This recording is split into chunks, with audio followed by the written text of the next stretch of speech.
नमस्कार, आप सबका स्वागत है एग्जाम कोच की ऑनलाइन क्लासेस में। ये टीजीटी पीजीटी की बैचेस चल रही हैं। आज का जो विषय है वो आपके सामने बोर्ड पे लिखा हुआ है। जरा इस पे ध्यान दीजिएगा, ये क्या लिखा हुआ है। हिंदी साहित्य का इतिहास, लेखन एवं काल विभाजन। आज हम चर्चा करेंगे हिंदी साहित्य का इतिहास लेखन कब से प्रारंभ हुआ और हिंदी साहित्य का काल विभाजन किसने और किस प्रकार से किया। तो चलते हैं, सबसे पहले देखते हैं कि हिंदी साहित्य का इतिहास। हिंदी साहित्य के इतिहास की सबसे जो प्रथम पुस्तक है वो गारसा द तासी,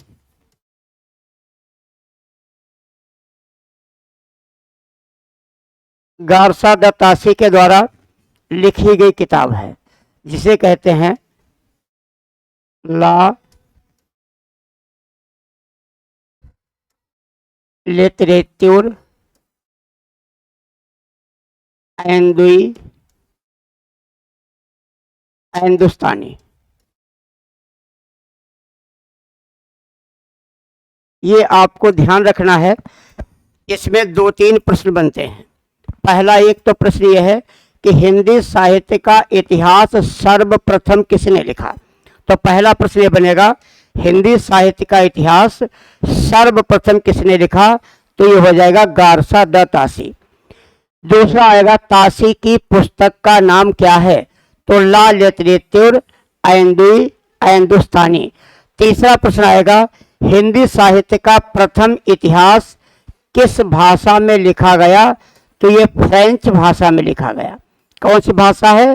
फ्रेंच भाषा है। तो तीन क्वेश्चन। पहला प्रश्न क्या बना कि हिंदी साहित्य के इतिहास का प्रथम लेखक कौन है। दूसरा क्या बना कि हिंदी साहित्य के इतिहास की पहली पुस्तक कौन है। और तीसरा प्रश्न क्या बना कि हिंदी साहित्य की प्रथम जो पुस्तक लिखी गई थी वो किस भाषा में लिखी गई।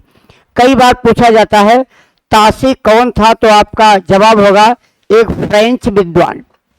तासी कौन था? एक फ्रेंच विद्वान।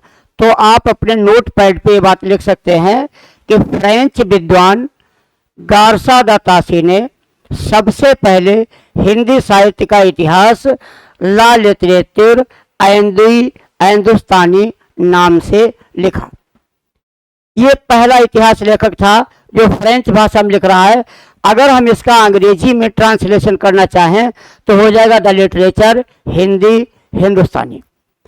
वो चूंकि फ्रेंच भाषा है तो उसका अपने प्रकार का बना हुआ है। तो सबसे पहले क्या ध्यान रखेंगे कि गारसा तासी की सबसे पहली पुस्तक है जो हिंदी साहित्य का इतिहास मानी जाती है।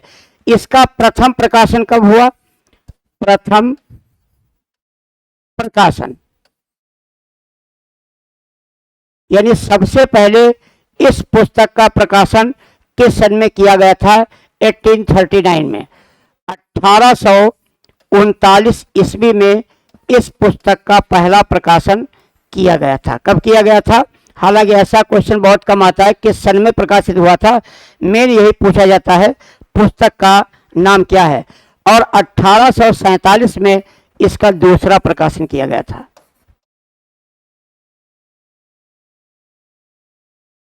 फिर भी इस चीजों को ध्यान रखेंगे, 1847 में इस पुस्तक का दूसरा प्रकाशन हुआ था।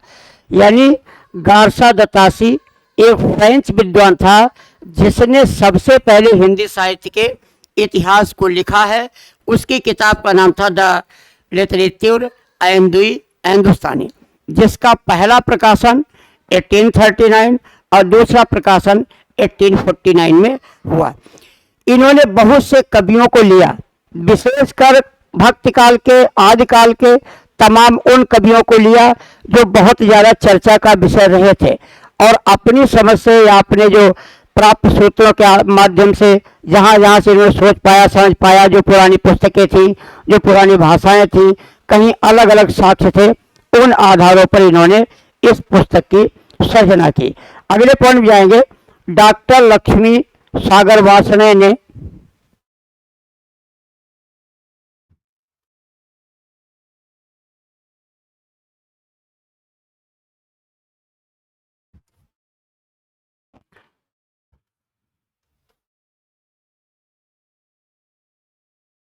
डॉक्टर लक्ष्मी सागर वार्ष्णेय ने क्या किया, ताशी के ग्रंथ का हिंदी अनुवाद किया।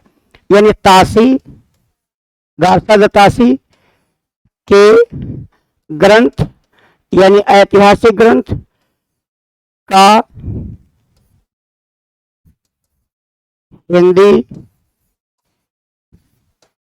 अनुवाद किया। यानी कोई अलग से कुछ लिखा नहीं, बल्कि इन्हीं के ग्रंथ का जो था वो हिंदी में अनुवाद कर दिया था इन्होंने, और 1959 में उसको इन्होंने प्रकाशित करवाया था हिंदी में अनुवादित करके। अब आता है हिंदी साहित्य का जो दूसरा प्रयास, वो प्रथम प्रयास था, और ये हिंदी साहित्य का, इसको लिख देते हैं प्रथम प्रयास।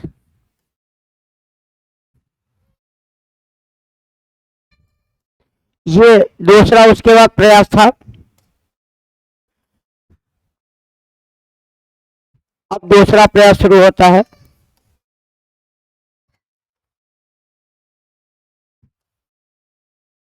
हिंदी साहित्य के इतिहास लेखन का जो दूसरा प्रयास था वो उर्दू में किया था मौलवी कमरुद्दीन ने।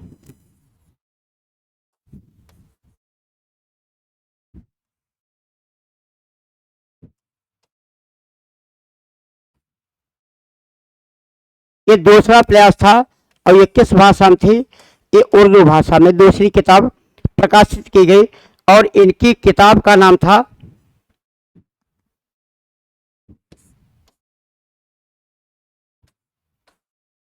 तज़किरा शुअरा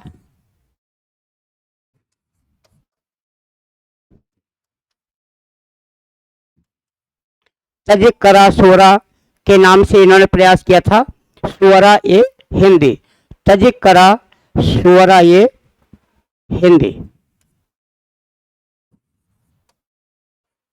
इसको माना जाता है कि ये दूसरा प्रयास था हिंदी साहित्य लेखन की परंपरा में जो उर्दू में किया गया था। यानी पहला प्रयास फ्रेंच भाषा में, दूसरा प्रयास उर्दू भाषा में किया गया था, और तीसरा प्रयास देखते हैं।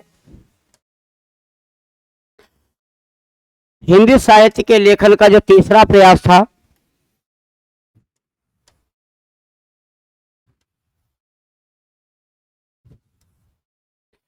शिव सिंह सेंगर ने किया।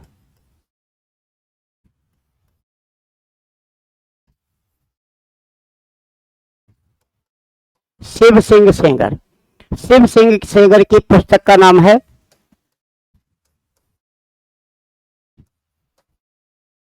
शिव सिंह सरोज। हिंदी के ऐतिहासिक ग्रंथ की जो पुस्तक है उसका नाम शिव सिंह सरोज है। यह किताब जो है 1883 में 1883 ईस्वी में प्रकाशित हुई थी। इस किताब की एक विशेषता, एक खासियत है, ये किताब हिंदी में थी।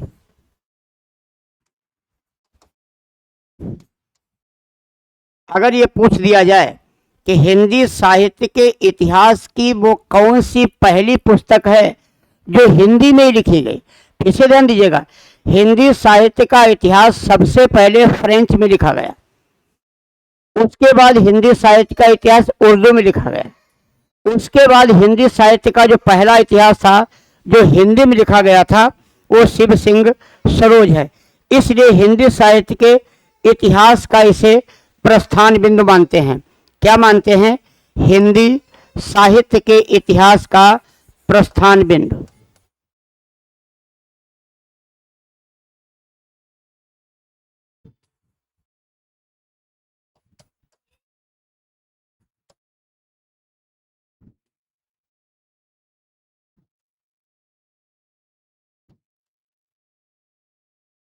इस प्रकार के प्रश्न भी आने की बड़ी संभावना रहती है।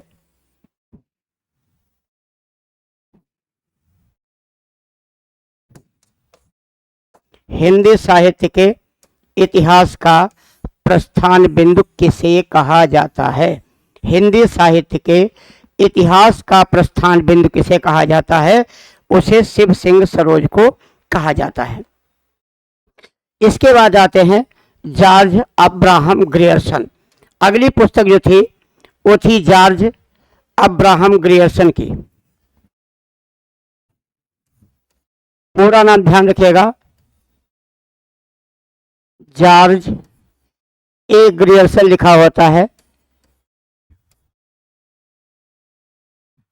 यानी जॉर्ज अब्राहम ग्रियर्सन। दूसरी पुस्तक जॉर्ज अब्राहम ग्रियर्सन की है, किताब का नाम है the modern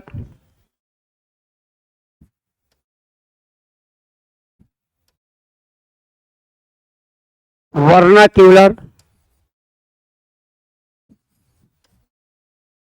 literature of Hindustan.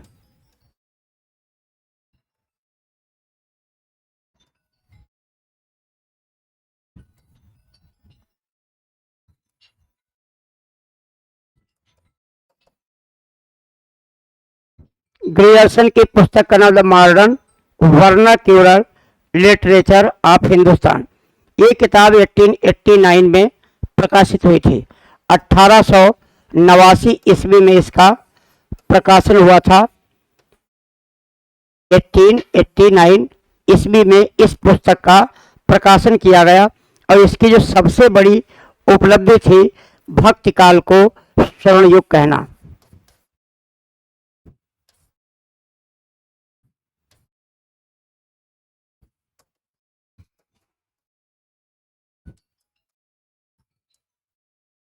सबसे बड़ी इसकी जो उपलब्धि रही वो भक्ति काल को स्वर्ण युग कहा गया था। भक्ति काल को स्वर्ण युग कहना। इसके बाद मिश्र बंधुओं की पुस्तक आती है। इनकी किताब आती है मिश्र बंधुओं की।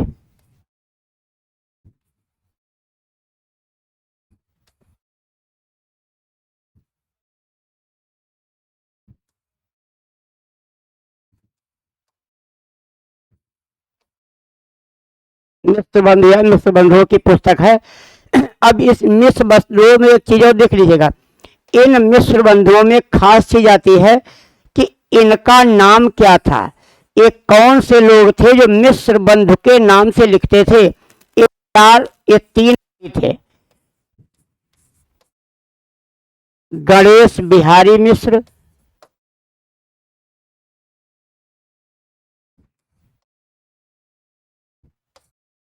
श्याम बिहारी मिश्र,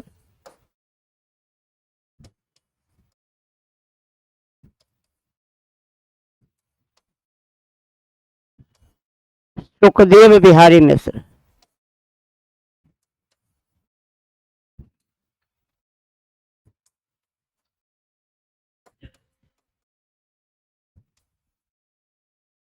गणेश बिहारी मिश्र, श्याम बिहारी मिश्र, सुखदेव बिहारी मिश्र। इससे भी एक प्रश्न बनता है टीजीटी में कि इनमें से कौन मिश्र बंधुओं में नहीं आता। तो ध्यान रखिएगा, मिश्र बंधु में तीन लोग आते हैं, गणेश बिहारी मिश्र, श्याम बिहारी मिश्र और सुखदेव बिहारी मिश्र। प्रश्न क्या बनता है, इनमें कौन मिश्र बंधुओं में नहीं आता। एक नाम को भी और लिख देंगे, कृष्ण बिहारी लिख दें, राम बिहारी लिख दें, कुछ भी एक और नाम लिख दें। इनकी किताब 3 भागों में प्रकाशित हुई थी और इनकी पुस्तक का नाम क्या था? मिश्र बंधु विनोद। इनकी किताब का नाम है मिश्र बंधु विनोद।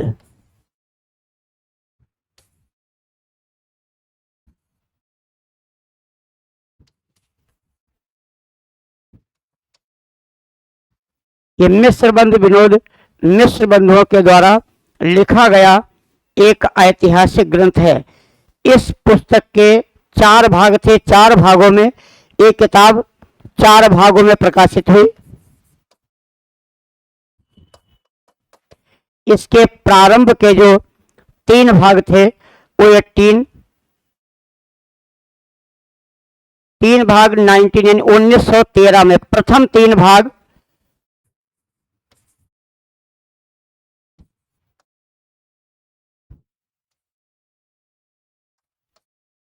1913, ईस्वी में प्रकाशित हुए और चौथा भाग 1934 ईस्वी में प्रकाशित हुआ।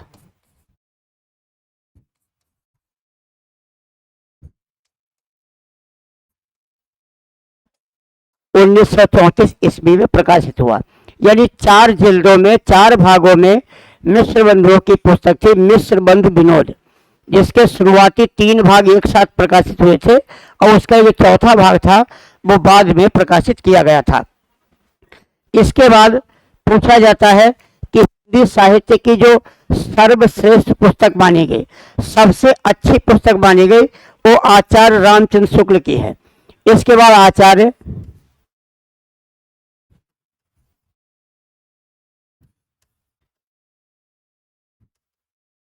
रामचंद्र शुक्ल की पुस्तक आती है और इस किताब का नाम था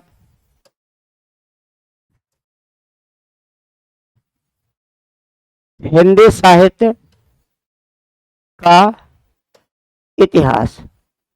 इस किताब का नाम ही है हिंदी साहित्य का इतिहास।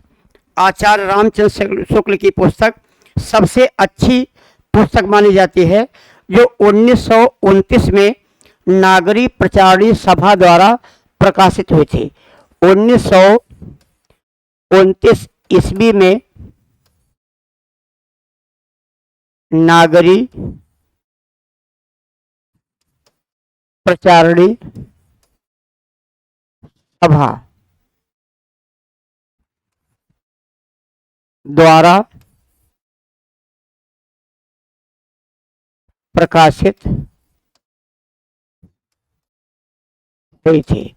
ये पुस्तक नागरी प्रचारणी सभा के द्वारा प्रकाशित हुई थी और ये 4 कालखंडों में है, विभक्त है, जिसमें यानी ये 4 भागों में, या आप कह लो 4 जिल्दों में विभक्त है।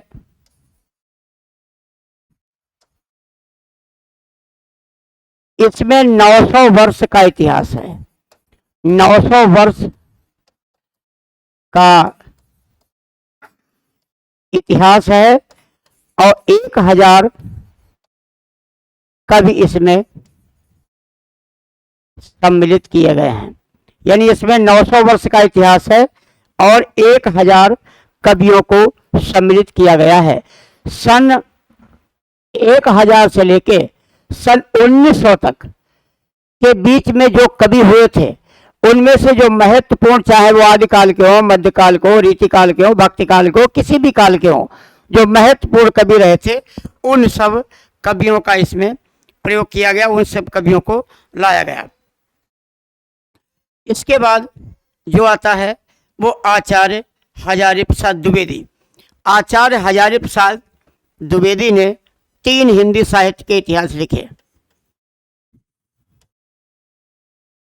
आचार्य हजारी प्रसाद द्विवेदी के 3 इतिहास ग्रंथ हैं, यानी हिंदी साहित्य का इतिहास। इनका नाम और प्रकाशन वर्ष नीचे लिखा जा रहा है। 3 ग्रंथ हैं, तीनों का नाम और प्रकाशन वर्ष हम यहाँ नीचे लिखे दे रहे हैं। पहला था हिंदी साहित्य की भूमिका। हिंदी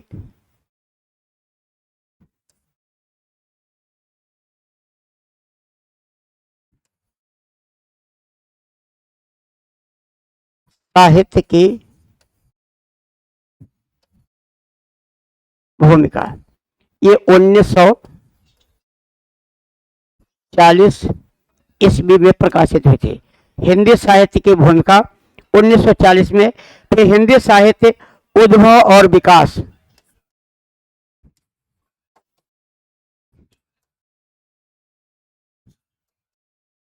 साहित्य उद्भव और विकास। हिंदी साहित्य का उद्भव और विकास, ये किताब जो थी 1952 में प्रकाशित हुई थी। 1952 ईस्वी में इस किताब का प्रकाशन हुआ था।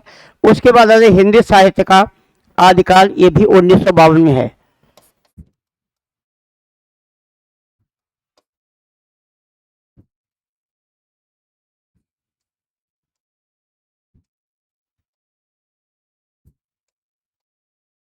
हिंदी साहित्य का आदिकाल, इसका भी सन 1952 ईस्वी है। तो 3 हिंदी साहित्य के ग्रंथ इनके प्रकाशित हुए हैं, जिनका क्रमशः नीचे नाम लिखा गया है। अब वैसे तो हिंदी साहित्य के इतिहास का जो ग्रंथ है, पुस्तक है, बहुत से विद्वानों ने लिखा है, बहुत से आचार्यों ने लिखा है, लेकिन जो मुख्य मुख्य है और जो परीक्षा के दृष्टिकोण से महत्वपूर्ण है, उन पर ही यहाँ पर सिर्फ चर्चा की जा रही है। इन्हीं चर्चाओं को जरा एक बार और देख लेते हैं, जिससे ये बात आपके दिमाग में बैठ जाए।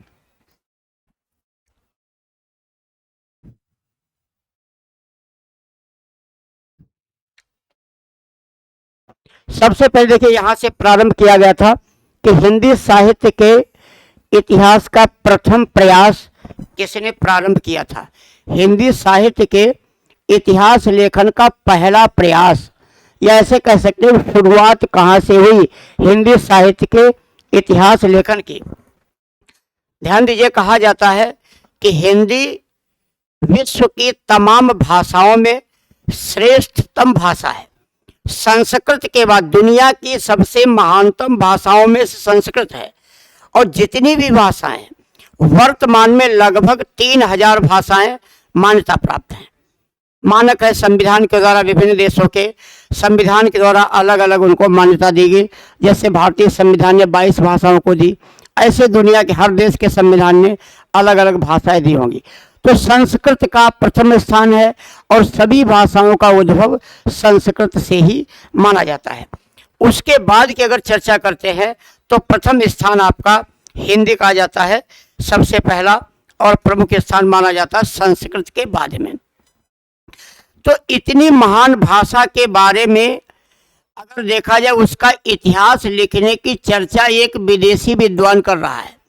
ऐसा नहीं अपने देश में विद्वान रहे होंगे, लेकिन उन्होंने इस बारे में ध्यान नहीं दिया, या हिंदी साहित्य का इतिहास लिखने की कोशिश नहीं की, या ऐसे कह सकते हो लेखकों को, कवियों को, साहित्यकारों को एक पटल पर लाने के लिए एक जगह उनके बारे में लिखने की कोशिश नहीं की। तो पहली कोशिश कौन करता है? एक अंग्रेज, एक फ्रांसीसी विद्वान गार्सा दतासी। ये कहाँ का विद्वान था? ये फ्रांस का विद्वान था, और फ्रांस में यानी फ्रेंच भाषा में ही ये पुस्तक लिख देता है। और सन कौन सा था? 1839। सन याद आपको रखना है। उसके बाद में इसके 2 भाग थे, ये पहला भाग है, ये दूसरा भाग है, जो अलग अलग सन में प्रकाशित होता है। इसके बाद डॉक्टर लक्ष्मी सागर भाषण ने क्या किया था कि फ्रेंच भाषा को ही उन्होंने हिंदी में अनुवाद कर दिया था, यानी उसी पुस्तक का हिंदी में अनुवाद कर दिया था। अब देखते हैं हिंदी के इतिहास लेखन का दूसरा प्रयास किया गया, जो सेकंड इसका प्रयास रहा, वो उर्दू में ये पुस्तक लिखी गई। अब पुस्तक का नाम ये आपके सामने लिखा है, तज़किरा शुअरा, ये हिंदी, और इसके लेखक थे मौलवी कमरुद्दीन। ये हिंदी के साहित्य लेखन का दूसरा प्रयास था। तीसरा प्रयास जो किया गया वो शिव सिंह सेंगर के द्वारा किया गया। किताब का नाम है शिव सिंह सरोज, 1883 में प्रकाशित हुई थी।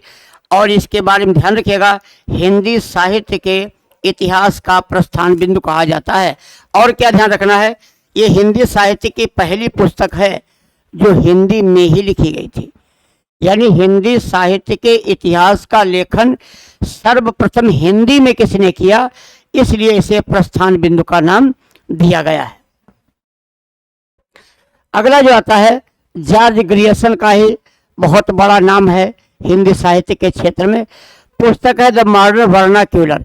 ध्यान रखिएगा, अंग्रेज लोग वैसे भी हिंदी को, मुख्य रूप से हिंदी खड़ी बोली को वर्नाक्यूलर कहते हैं।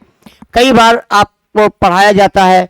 जैसे हिंदी खड़ी बोली का मूल नाम है कौरवी, ये कुरु प्रांत से निकली है, कुरु प्रदेश से इसका उद्गम है, इसलिए इसका नाम रखा गया था कौरवी। कुछ लोग इसे बोलचाल की हिंदी भी कहते हैं, कुछ लोग इसे खड़ी बोली कहते हैं, लेकिन अंग्रेजों ने क्या कहा था, वर्नाक्यूलर। इनकी जो सबसे बड़ी उपलब्धि रही है कि भक्ति काल को स्वर्ण युग कह देना। तत्पश्चात ये 1889 में है। फिर मिश्र बंधु आते हैं, ये 3 मिश्र थे, गणेश बिहारी मिश्र, श्याम बिहारी मिश्र, सुखदेव बिहारी मिश्र, और ये 3 लोग। किताब का नाम था मिश्र बंधु विनोद। ये इनकी पुस्तक है जो 4 भागों में प्रकाशित हुई थी। पहला भाग, पहले 3 भाग 1913 में, और जो लास्ट का चौथा भाग था वो 1934 में प्रकाशित हुआ था। इसके बाद जो हिंदी साहित्य के इतिहास लेखन का सबसे बड़ा हस्ताक्षर है, यानी सबसे बड़ी उपलब्धि जो मानी जाती है, ऐसे कह सकते हैं जिनका इतिहास सबसे अच्छा माना जाता है, बहुत ही सुनियोजित तरीके से, बहुत ही करीने से, विधिवत कवियों के बारे में, लेखकों के बारे में एक बहुत ही ढंग से प्रस्तुत किया गया है। ये किताब थी हिंदी साहित्य का इतिहास, जो 1929 में प्रकाशित हुई थी। कहाँ से? नागरी प्रचारणी सभा के द्वारा इसका प्रकाशन किया गया था। ये 4 जिल्दों में, 4 भागों में ये किताब प्रकाशित है, ये भी यहाँ लिख दिया गया है। इसमें 900 वर्ष का इतिहास है और 1000 कवियों को इसमें किताब में सम्मिलित किया गया। तो ये मुख्य पुस्तकें थी। इसके अलावा तो बहुत से लोग आए, उन्होंने हिंदी साहित्य के इतिहास को लिखा है। कुछ 2-3 नाम और हम यहाँ लिख देते हैं जिन्होंने हिंदी साहित्य के इतिहास लेखन में महत्वपूर्ण भूमिका निभाई है, ऐसा कह सकते हैं। अगला आपका आता है राहुल सांकृत्यायन।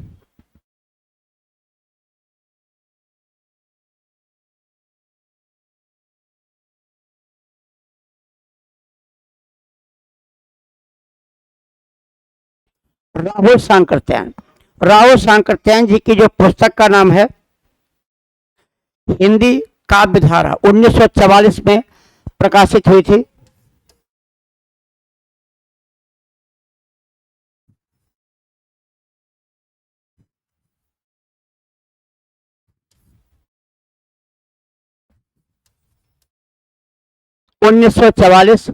ईस्वी में इसका प्रकाशन हुआ था। फिर आता है हिंदी साहित्य का वैज्ञानिक इतिहास, ये गणपत चंद्रगुप्त आते हैं इसके।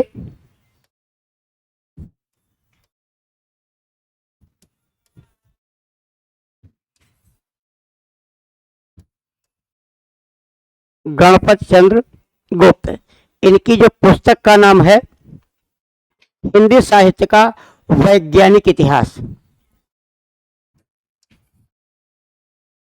ये पूछा जा सकता है कि हिंदी साहित्य का वैज्ञानिक इतिहास किसने लिखा।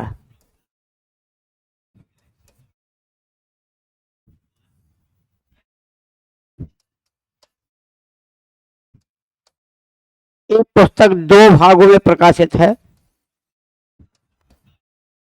2 भागों में ये पुस्तक पाई जाती है, या कह सकते हैं 2 भागों में इसका प्रकाशन हुआ था 1965 1965 में।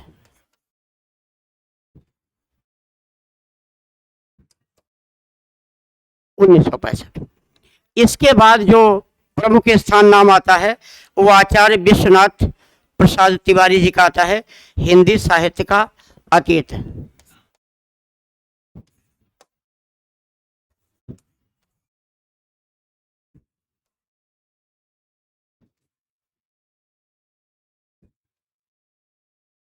हिंदी साहित्य का अतीत, हिंदी साहित्य का जो बीता हुआ समय है उसके बारे में। हिंदी साहित्य का अतीत जो नाम की पुस्तक इनकी थी, ये बहुत ही महत्वपूर्ण पुस्तक मानी गई थी विश्वनाथ जी की। फिर आता है डॉक्टर श्याम सुंदर दास।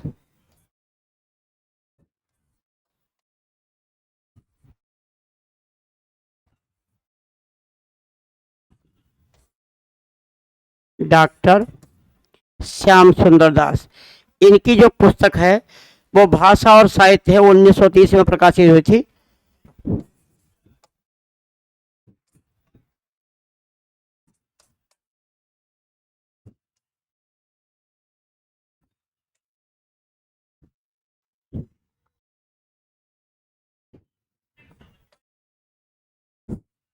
भाषा और साहित्य 1930 में इसका प्रकाशन किया गया था। फिर आता है आधुनिक हिंदी साहित्य का इतिहास, डॉक्टर बच्चन सिंह।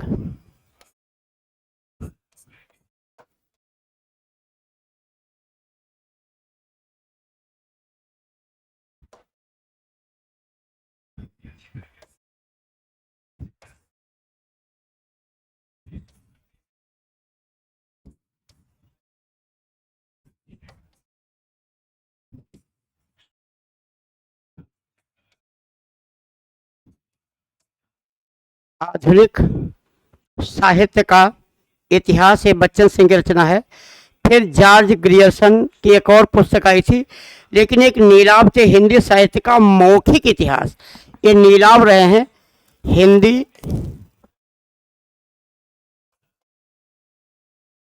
हिंदी साहित्य का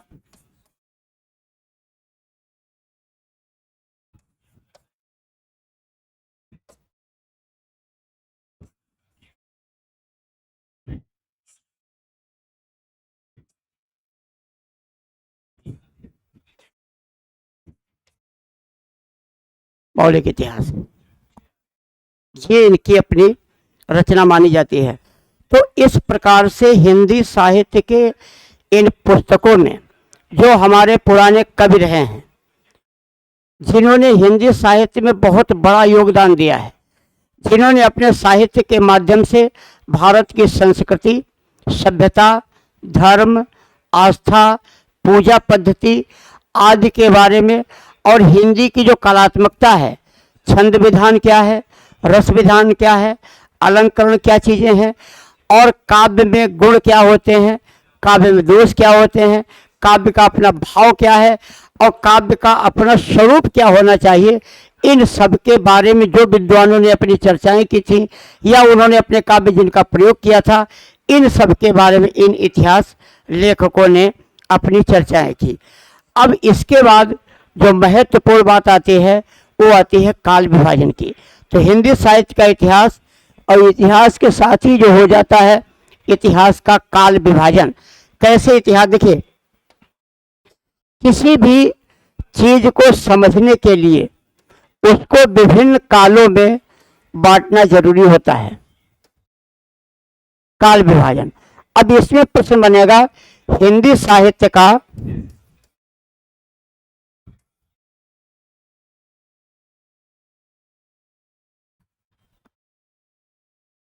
काल विभाजन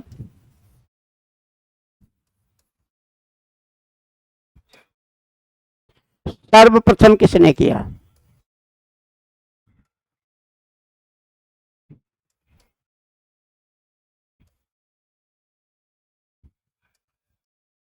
हिंदी साहित्य का काल विभाजन सर्वप्रथम किसने किया? तो ये आपका नाम होगा जॉर्ज ग्रियर्सन।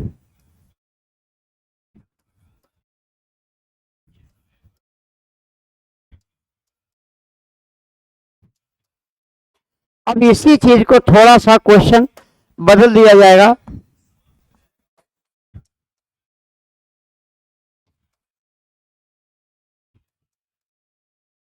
हिंदी साहित्य का सर्वश्रेष्ठ काल विभाजन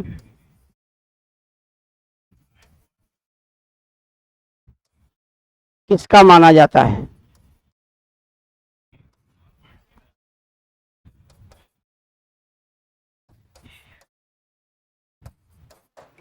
तो हिंदी साहित्य का सबसे पहले काल विभाजन किसने किया था, और हिंदी साहित्य का सर्वप्रथम, वो सर्वश्रेष्ठ यानी सबसे अच्छा, सबसे बढ़िया काल विभाजन किसका माना जाता है, ये प्रश्न अलग है। तो इसका जवाब है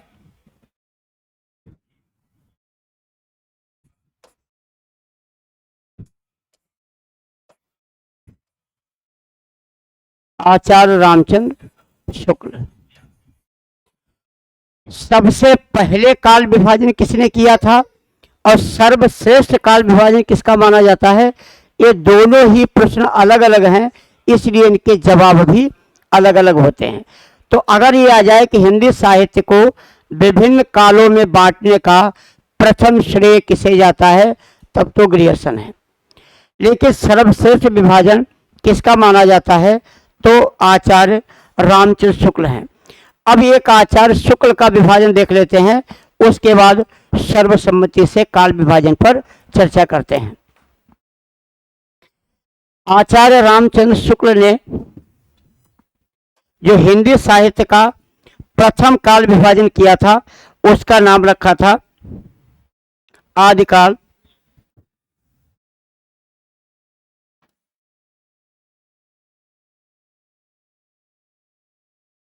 जिसे वीर गाथा काल कहा था। वीर गाथा काल जिसको इन्होंने नाम दिया था, और इसका जो संवत था, इसका संवत था संवत 700 से संवत 1050 से 1375।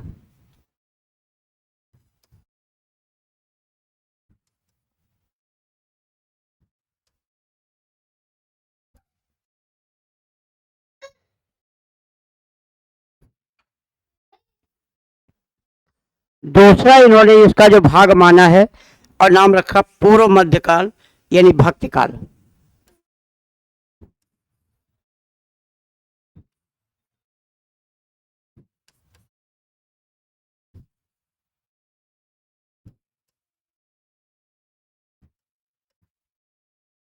ये ध्यान रखिएगा, ये भी प्रश्न आता है कि पूर्व मध्यकाल को भक्तिकाल किसने कहा था। पूर्व मध्यकाल को भक्तिकाल रामचंद्र शुक्ल ने कहा था। इसका है संवत 1375 से 1700 ईस्वी। संवत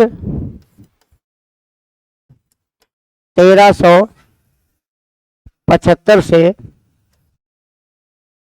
1700 इसका समय माना गया। फिर उत्तर मध्यकाल रेतिकाल,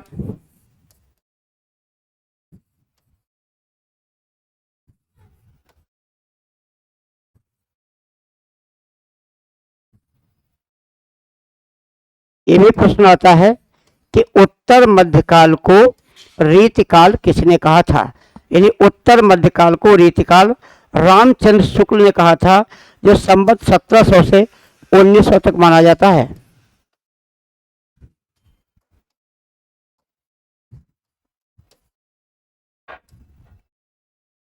संवत 1700 से 1900 तक। फिर आधुनिक काल जिसे गद्य काल कहा था, 1900 से 1984।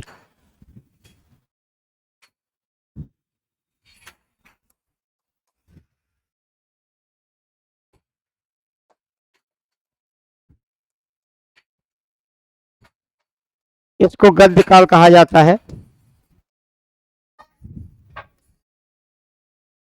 इसका जो समय था वो 1900 से लगा करके 1984 था।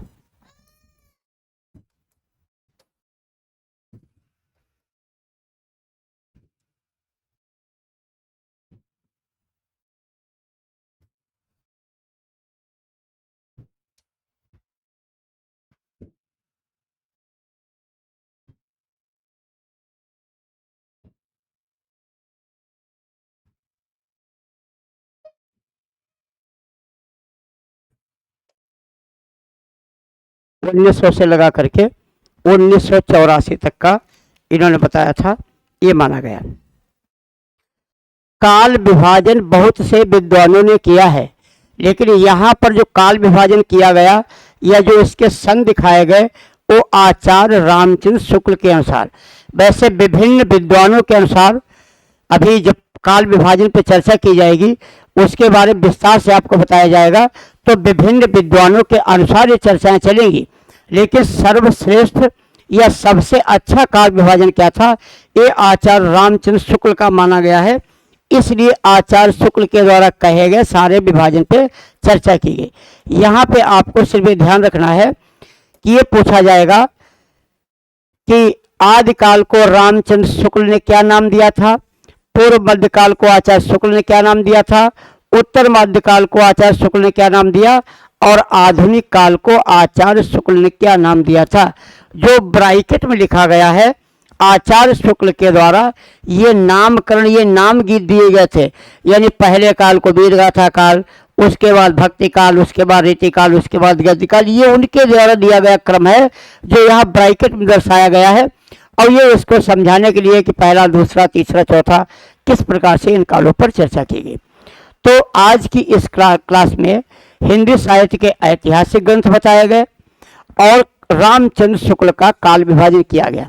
अब अगली क्लास में इन सभी कालों के बारे में विस्तार से चर्चा की जाएगी। तब तक के लिए नमस्कार, जय हिंद।